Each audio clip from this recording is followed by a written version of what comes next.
From packed hospitals to max vaccination sites, the fight against COVID-19 has impacted many people here in Yuma and Imperial County.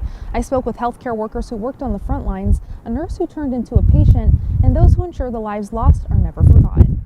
In Yuma County, between 2020 and 2022, there were more than 37,000 reported COVID-19 cases and 876 deaths. In Imperial County, cases surpassed 74,000 since the start of the pandemic, many of those reported in the first 3 years.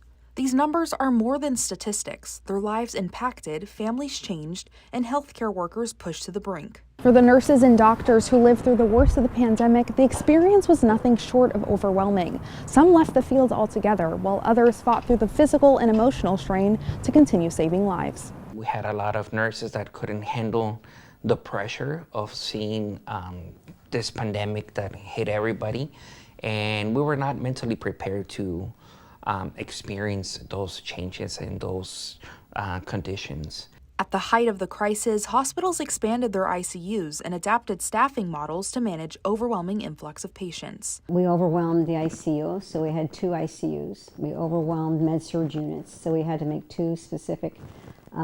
One was a 90-bed COVID unit and one was a 45-bed COVID unit, so trying to find staff.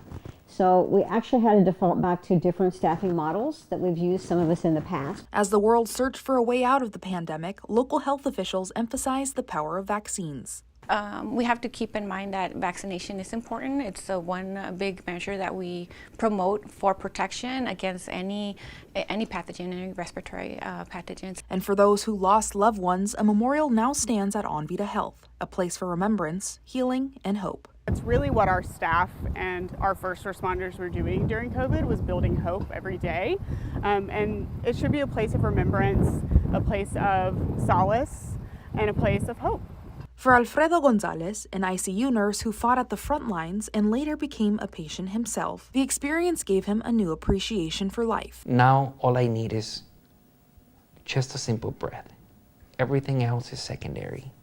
So if you ask me, if you see me around the hospital, every day to me, it's a plus.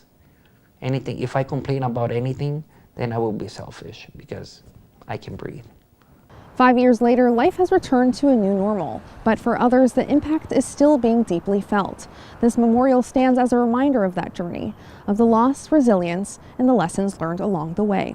Reporting in Yuma, Andrea Turisk, News 11.